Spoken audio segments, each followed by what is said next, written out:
नागलक्ष्मी, शेषनाग जी की धर्म पत्नी नागलक्ष्मी, उनके मन में आया कि सब कुछ असुरों ने आक्रमण कर कर ले लिया, घबराना नहीं। नागलक्ष्मी ने देवताओं से कहा कि तुम भी मत घबराओ, नागलक्ष्मी ने नागों से कहा तुम मत घबराओ, नागलक्ष्मी ने अप्सराओं से कहा कि तुम मत घबराओ, नागलक्ष्मी ने गंधर्वों से कह दिया कि मत घबराना, और नागलक्ष्मी ने पृथ्वी पर मनुष्य से कह दिया कि तुम्हें घबराने की जरूरत नहीं है, तुम एक काम करो, शिव की आराधना करो, शंकर की साधना। जो कोई नहीं दे सकता वो शिव दे सकता, जो कोई नहीं कर सकता वो शिव कर सकता। तुम्हारी जिंदगी का कितना भी कोई अड़चन वाला काम है, कितना भी अड़चन डला हुआ काम है, कितनी भी अड़चन आ रही हो उसमें, कितनी भी अड़चन, कितना भी अड़चन का काम क्यों ना हो, 5 दिन है तुम्हारे पास में, धनतेरस, रूप चौदस, दीपावली, पड़वा और दूज। क्यों हमारे सनातन धर्म में, क्यों हमारे हिंदू धर्म में दीपावली की इतनी महत्वता होती है? क्यों होती है?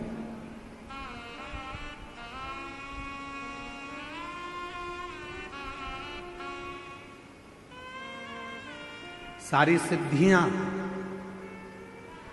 इन 5 दिन में व्यक्ति अगर कर लेता है तो उसके जीवन में बहुत कुछ फल प्राप्त हो जाता है।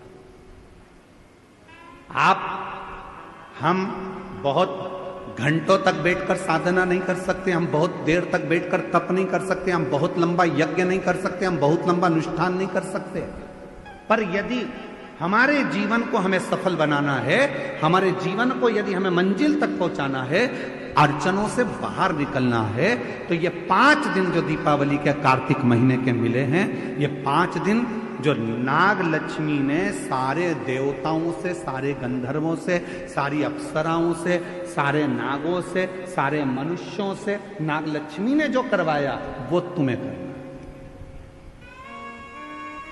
क्या करा था नाग लक्ष्मी ने? देख लिया था कि सारी सत्ता चली गई, वैभव चले गया, धन चले गया, जब बहुत अड़चन आकर खड़ी हो गई, असुरों ने आक्रमण कर कर सब कुछ ले लिया, कहीं राह नहीं मिल रही थी, तो नागलक्ष्मी ने कहा कि तप करने में बहुत समय हो जाएगा, साधना करने में बहुत समय हो जाएगा, यज्ञ करने में बहुत समय हो जाएगा, तो एक काम करो, शिव को अति प्रिय है बेलपत्र, एक बेलपत्र ले जाओ, शिव जी के शिवालय पर चढ़ाना प्रारंभ करो। शिवालय कहां ढूंढे? तो नागों ने नागलोक में जो नागेश्वर थे उन पर चढ़ाए, बैकुंठ में जो बैकुंठेश्वर थे देवताओं ने वहां चढ़ाए, ब्रह्मलोक में जो ब्रह्मेश्वर थे ब्रह्मेश्वर पर चढ़ाए,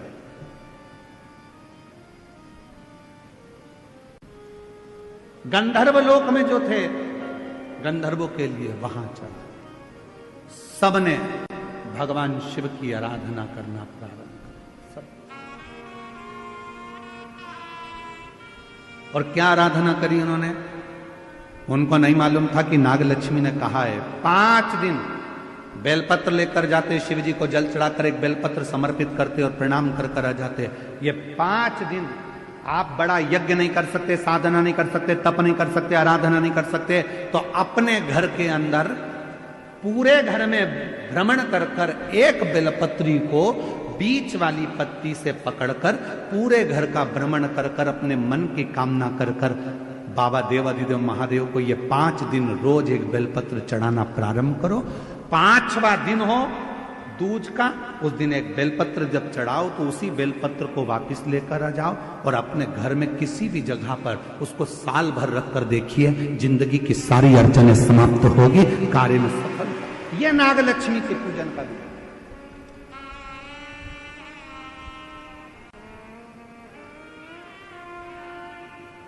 सारी समस्या का हल एक लोटा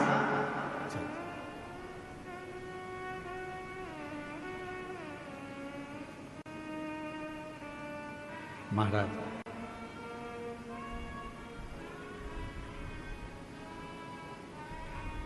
नागलक्ष्मी ने सबसे कहा कि साधना करो, भगवान शिव को रिझाओ।